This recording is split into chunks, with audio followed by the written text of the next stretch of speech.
Welcome to another episode of Parenting Teens Advice Redefined for Today's World, where we have the real, raw, honest conversations and support parents and how to support your teens and raise these amazing human beings into the world.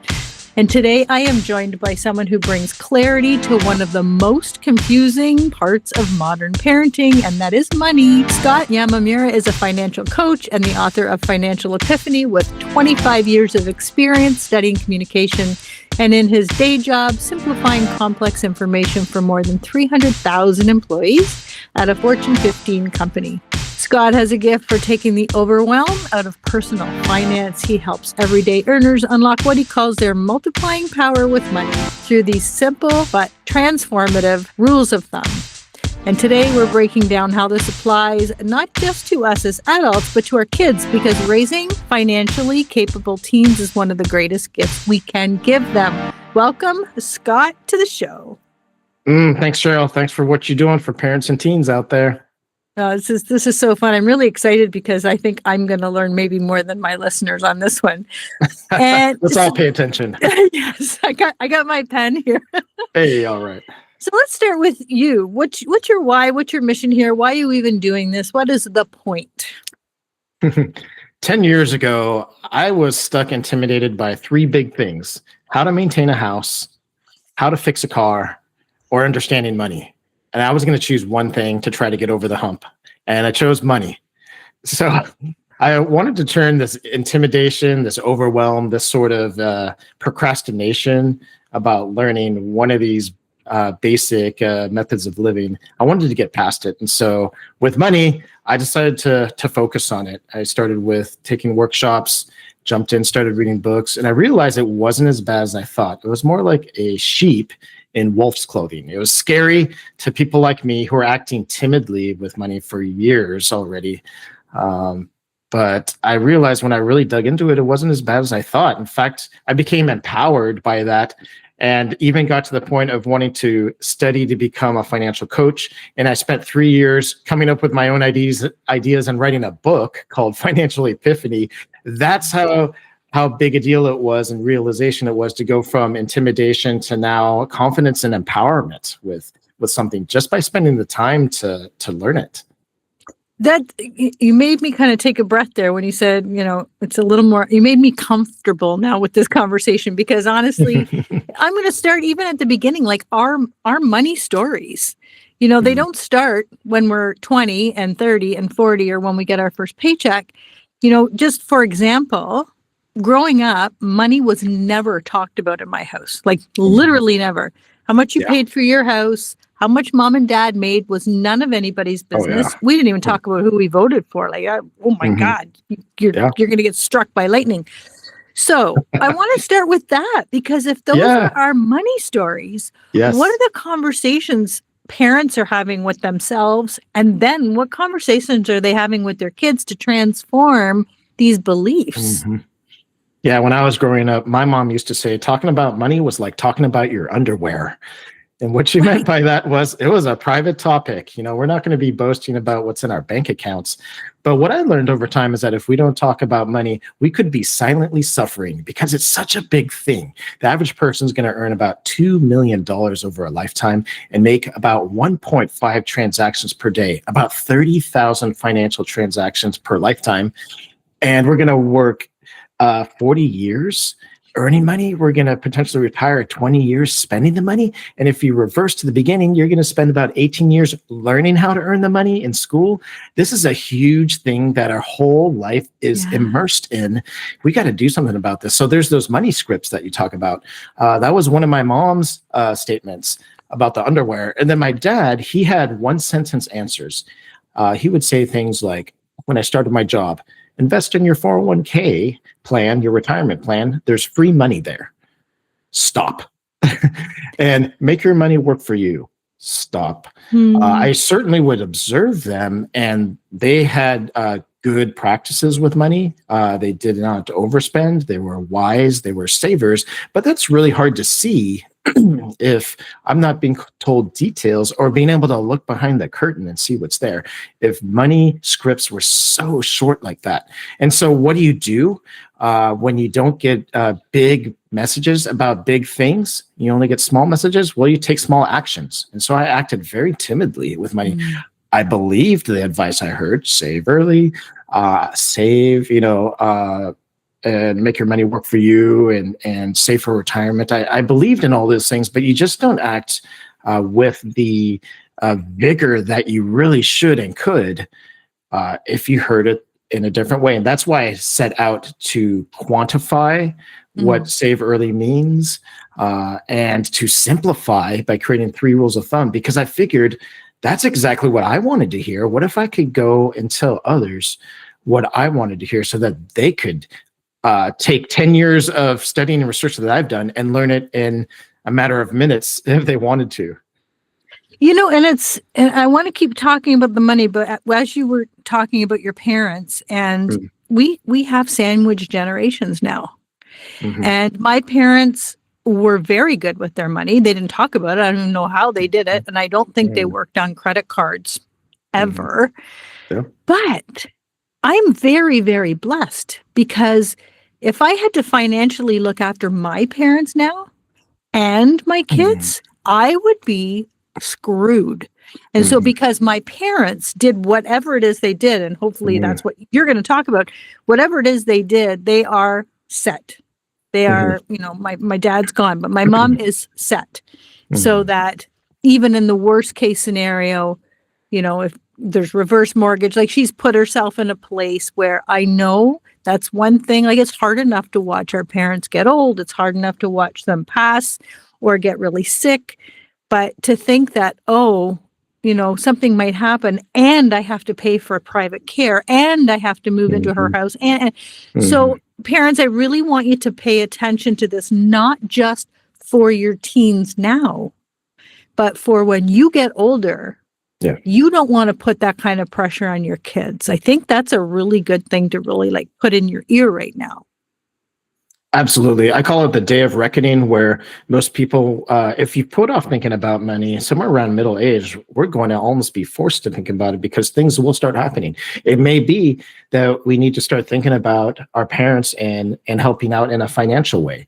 That may occur. And the statistics say that there's a retirement crisis happening, where many people don't have enough saved, because saving takes decades to have a comfortable retirement where we're having about the same level of comforts and level of living that we did while we were working. Many will say you want to live on about 80% of the income that you were having while working in retirement. But then other things happen too at this day of reckoning. It might be taking care of parents. You start to realize you need to contribute financially. It's your own retirement that you need to start working towards if you haven't started already. And then maybe things like kids' college. Oh boy, I want my son to be able to go to school. Do I need to start saving? So these things, if we haven't started thinking about them earlier, they're coming for us. And there's this day of reckoning where we need to start thinking about these big money decisions. Yeah, day of reckoning, man, that's just the perfect term for it too, honestly. I mean, I'm 61, so we're at different stages. So I feel that. When you say that, I feel it. Yeah, there's a feel with it. Yeah. Yes. So why is it important for parents to teach their kids about money? And let's even say they're listening to it right now and their kids are not 3 and 5 anymore. They're 14 and 18. Can we say it's never too late? And how do we start talking to our kids about money? That is a very good age. I say almost any age, even into college years. That's the perfect age to finish setting them up so that they can go out into the world on the right foot, fresh out of the gates, as they start earning money and having the option to save it. And so I started teaching my son when he was 7 years old. And that's when we started an account for his college. I would have started even earlier if I had understood money, but I didn't yet. In fact, when we called up the bank and we said, hey, does it make sense to start saving for a college fund for our son? And they said, oh, you got plenty of time, because he had just been born. If I know what I know now, I would have started when he was born, because money grows over time. Time is almost your biggest factor. So we started when he was 7 years old. And once he was old enough, I actually started showing him his college fund and the fact that you can put money in and it just grows on its own. Because what we ended up doing was saving from age 7 until age 9, and we stopped. My wife was asking me, why are we stopping? Don't we need to keep saving until he's in college? At least until then. And because of these 3 rules of thumb we're going to get into later, I'll share it all with you. It's very simple. I understood that the amount we put in could grow into what we would need later. And it certainly has. He's my son's 16 years now, and he's had enough money to pay for his entire undergrad at a state school since he was 9 years old. It grew into what it needed to. And I'll share that understanding and trick with everybody so you can get how this works. Yeah. And well, you know what? And let's talk about the 3 financial epiphanies, because I want to get to make sure we get to the bones before we recognize. Yeah, let's do it. Okay. We're growing impatient here. Let's do it. I got my pen. All right. Well, there's a very common financial rule out there called the rule of 72. And what that simple rule is it says if you take the number 72 and divide it by a common rate of return that money will grow by, so 7.2% it's a pretty common number out there for money to grow by when you invest in, say, a 401k retirement plan or a 529 college savings vehicle. These different ways of saving, stocks and bonds and index funds and mutual funds and an individual retirement account, all these most accessible ways of saving. It's so beautiful because they can get to this very common rate of return, 7.2. So when you take the number 72 and divide by 7.2, the amount that money can grow, you get a number 10. 72 divided by 7.2 is 10. What is that 10? The 10 is the number of years it takes for that money to double on its own without doing a thing else. Ooh. That is amazing. And when we understand that money, under common circumstances, can double every 10 years, we suddenly have the simplest understanding and rule of thumb that we can apply throughout our life. It's kind of like understanding what an inch is on a ruler, right? Or a centimeter or a millimeter or however you want to be measuring today. So when you understand that, you can start measuring things and making decisions in your life. So let's apply it back to my son's college.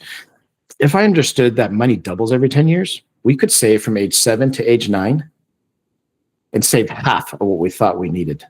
And that's what we did. Then it doubled because he's 16 now. So we started when he was 7 and stopped when he was 9. So it's doubled. So we really haven't done anything since he's been age 9, and the money doubled faster than the tuition grew. So he's been ready to go to college for quite some time now. And that's by simply putting the money on this boat, sending the boat off. It's coming back doubled and more. And all we did was wait.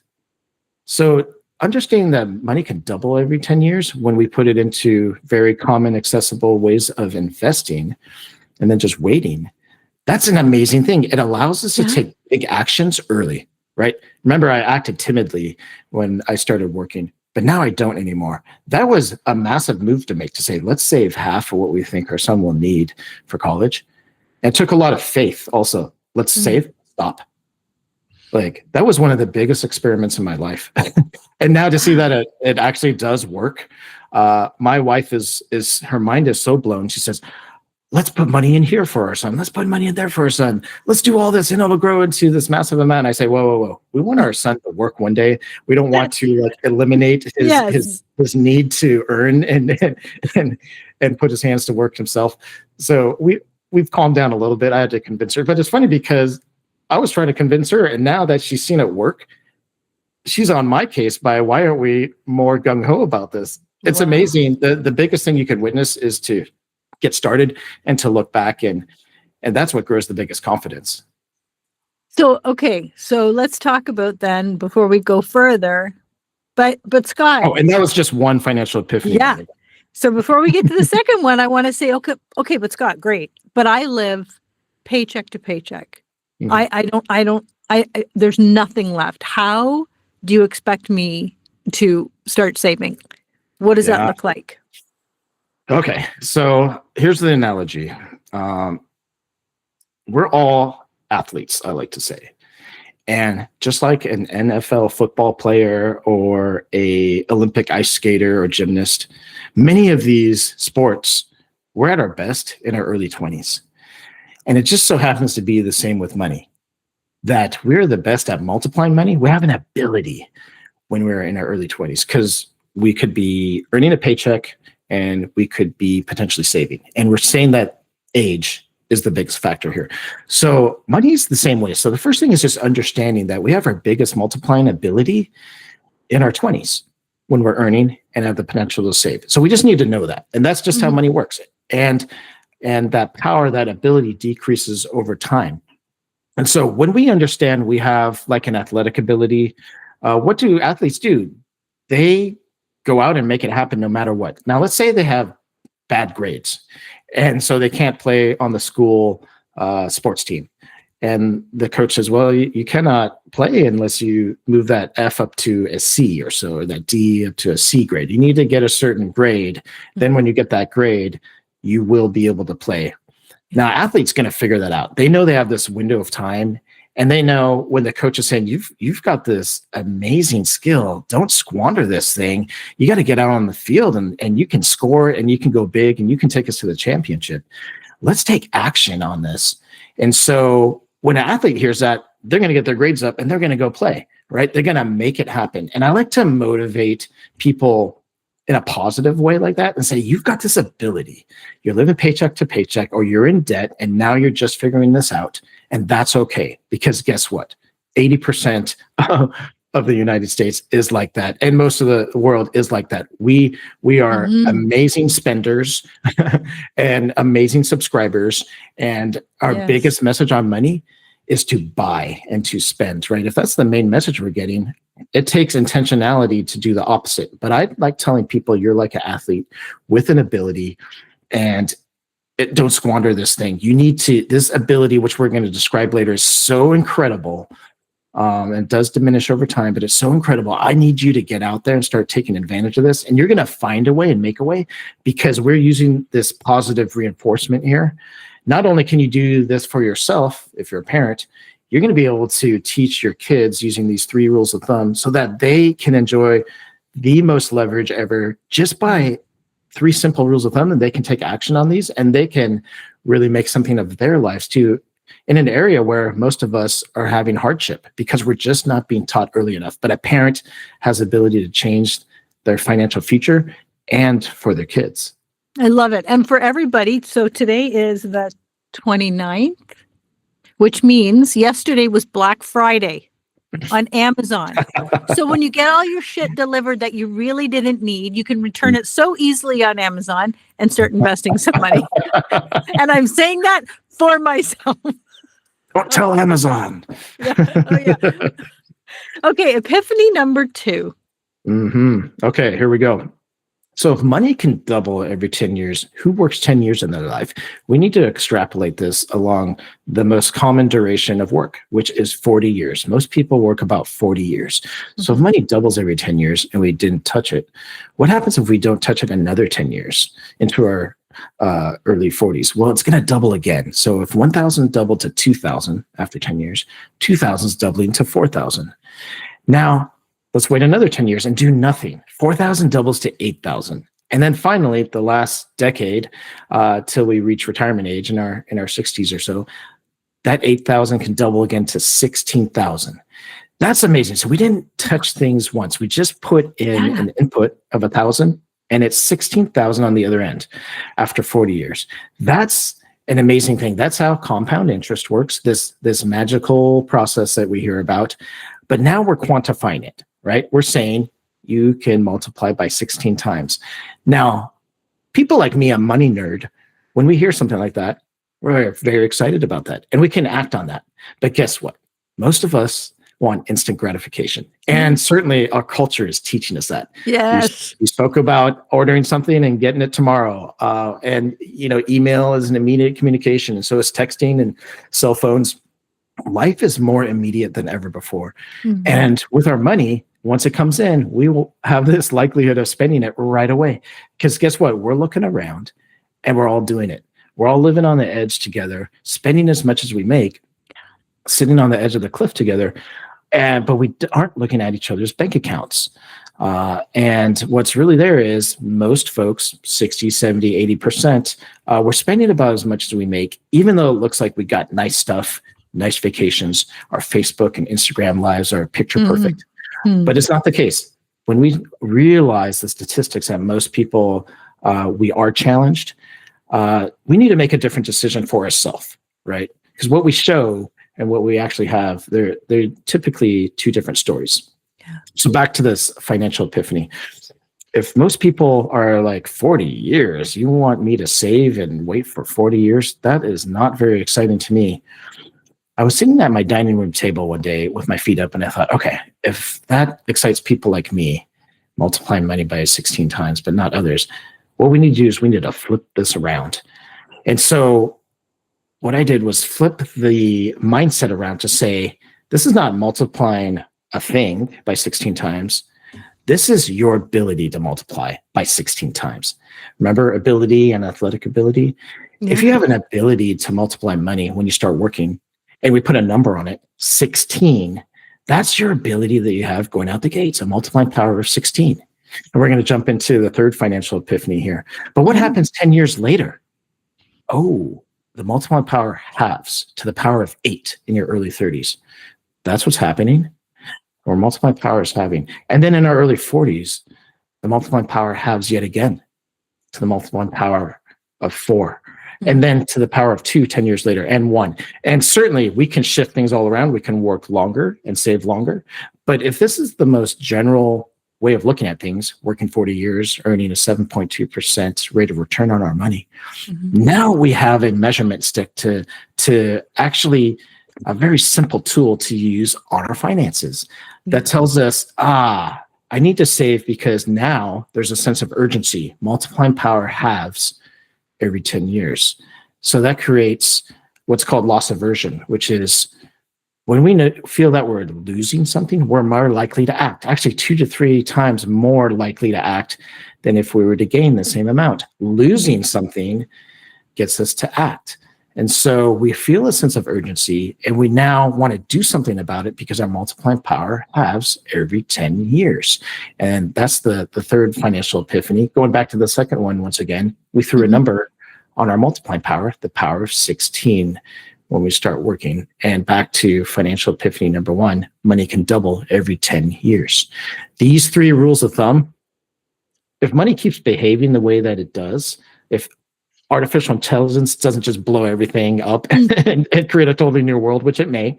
But for now, at least, that's how it's working. And these 3 rules of thumb can certainly be simple things to remember to operate with money for the rest of our lives. And so I've been applying it for 10 years and love the results. And I'm out here to share this with parents so they can learn from themselves and teach their kids. Because, boy, when we see our kids succeed, that warms our hearts. And even if we're a little late to the game, they don't have to be. Yeah, good point. Good point. So, okay, now the very first conversation parents are going to have with their kids, they're listening to this, they read your book, like, okay, we're in this, Scott, we're in this, we're doing it. What does that conversation look like with their kids when we've never had these conversations? Yeah, so I'll have to think back to when I worded things for my son. So once again, we showed him his college savings account, and over time he realized what it was like for money to double. And I'm just going to focus on the investing part, the growing of money part, because there's saving and giving as well, which is a big part of finances and spending. But I also started, and I recommend this for parents as well who are able to, starting a custodial account. And so what you would do is go to a discount brokerage firm like Charles Schwab, Fidelity, or Vanguard, start an account as a parent for your child.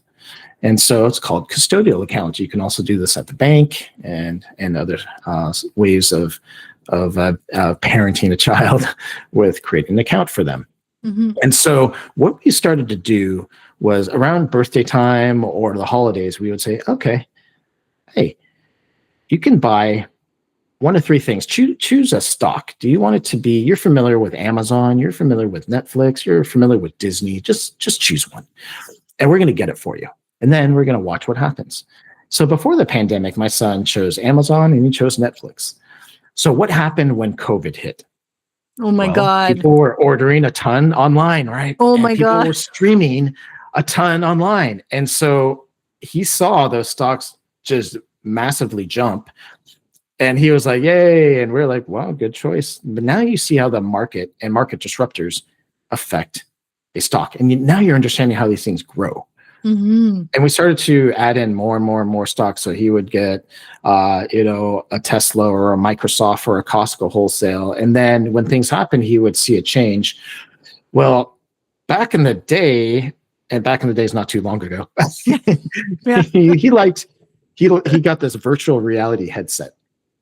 And we thought, okay, do you want to get a stock that supports what the chip that's in there? Or do you want to get one of these other ones? And he said, I love virtual reality. I want to buy the company that makes those chips. So we bought a bunch. And we thought, let's just see what happens. Well, that chip was made by a company called NVIDIA. Mm-hmm. And NVIDIA happens to be the number one artificial intelligence stock because artificial intelligence relies a lot on those chips now. So we got in with his account before this big artificial intelligence boost. Wow. He saw that massively boost. That single stock is worth probably half of his custodial account now. And it's grown uncomfortably high.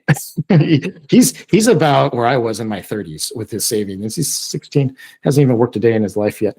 So what parents can do for their children with gifting stock, it can teach early. And here's the other money script. I thought investing in the stock market was gambling.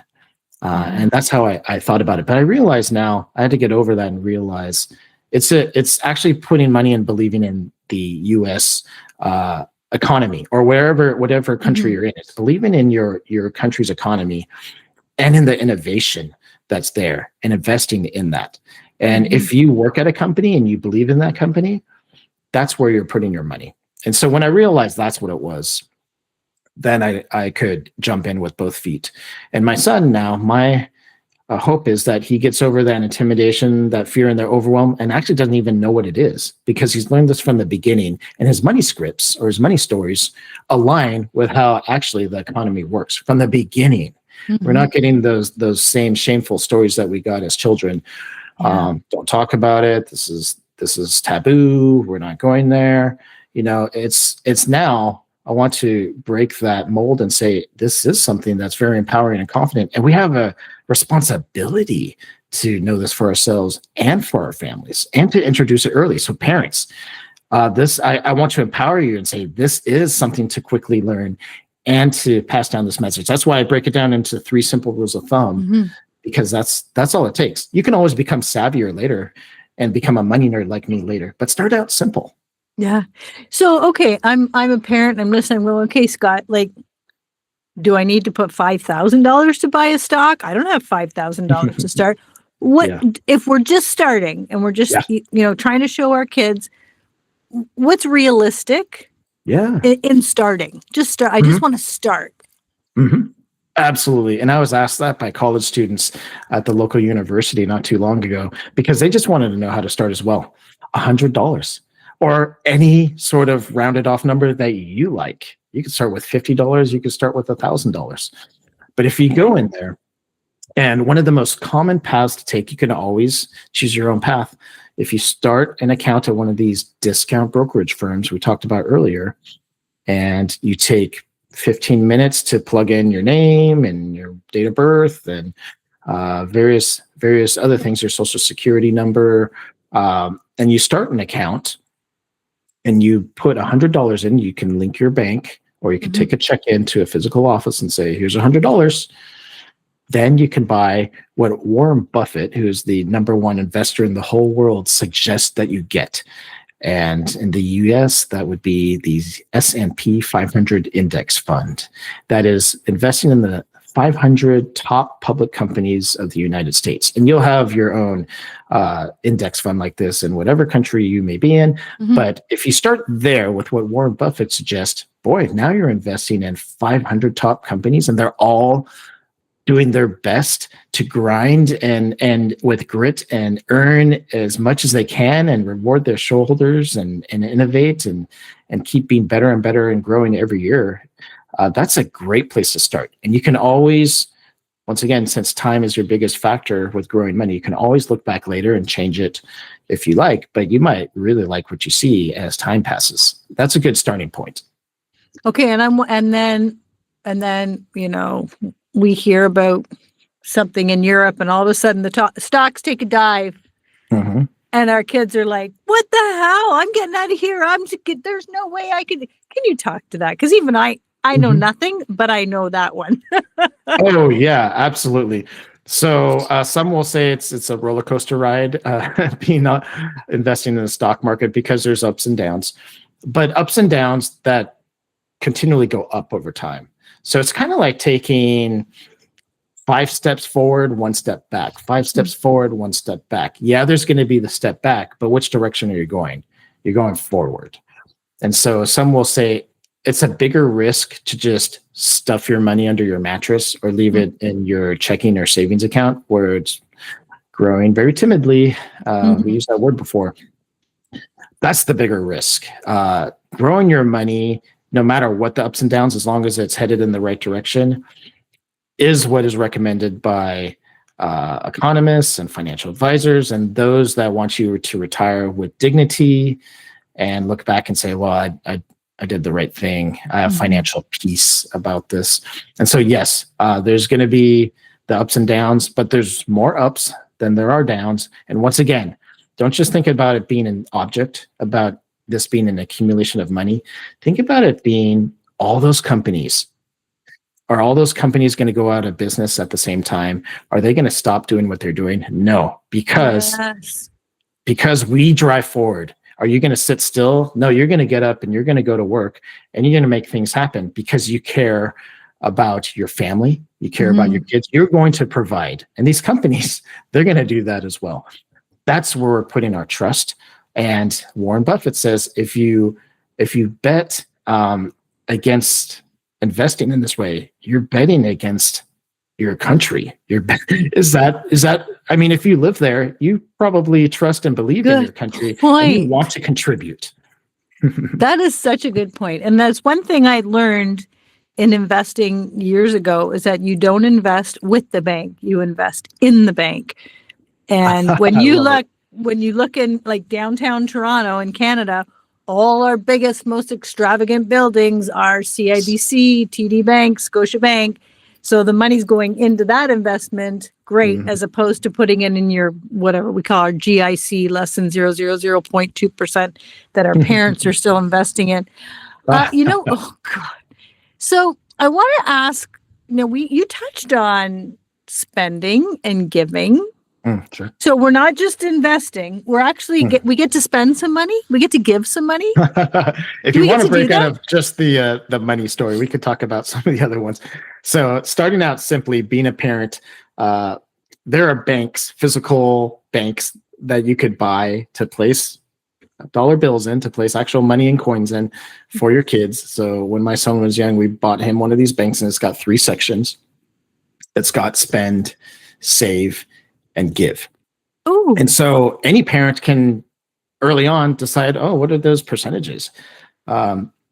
So one option is that give is 10%, save is 20%, and the remaining 70% is spent.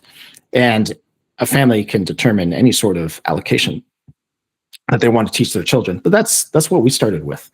And so the give can go to various things, nonprofits, church, things like that.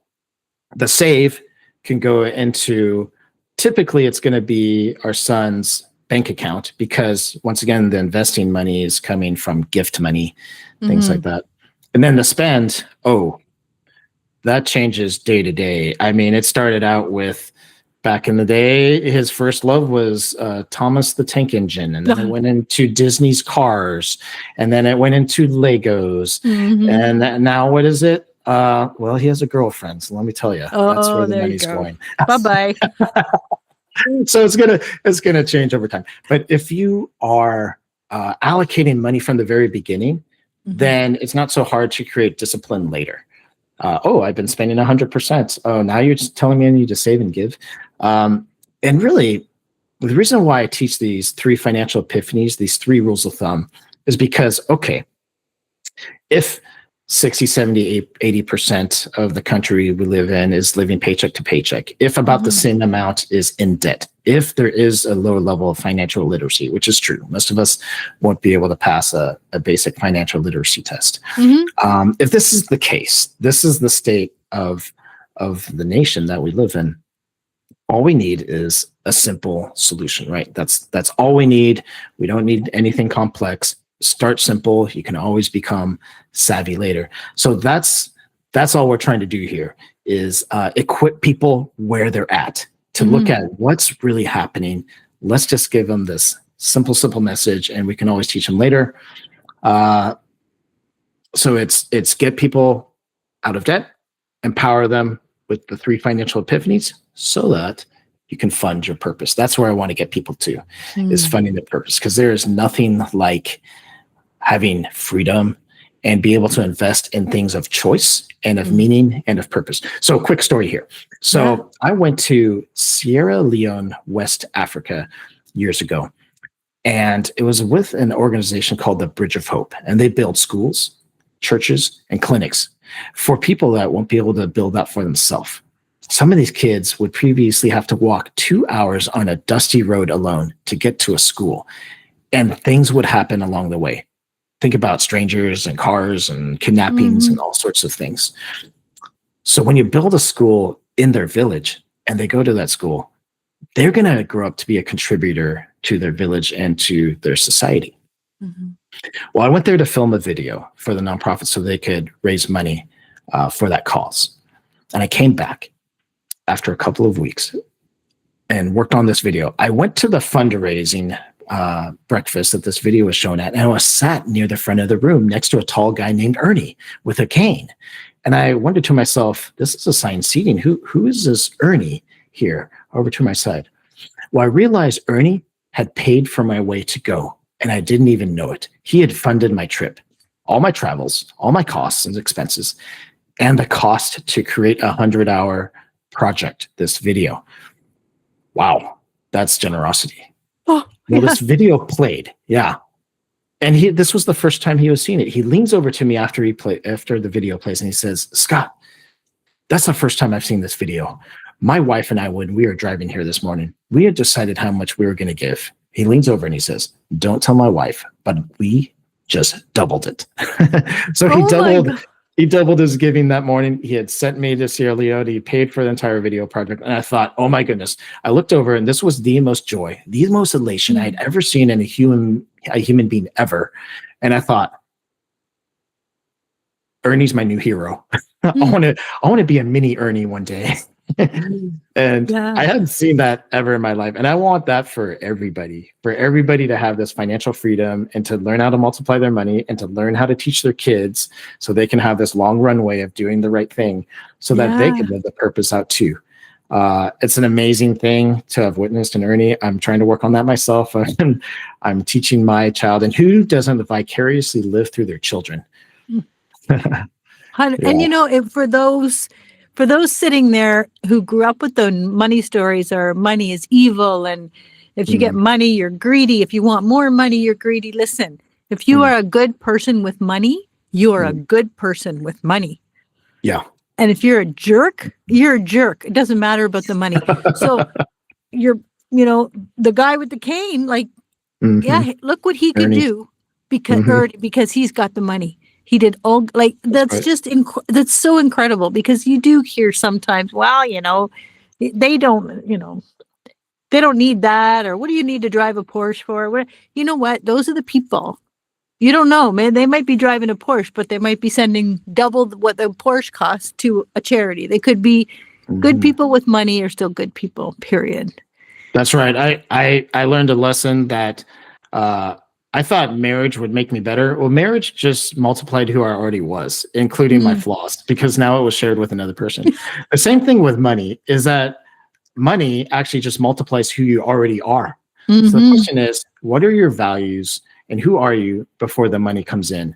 And it's good to get that figured out first, because if you follow these principles and you do double your money again and again and again over time, suddenly you're going to have it.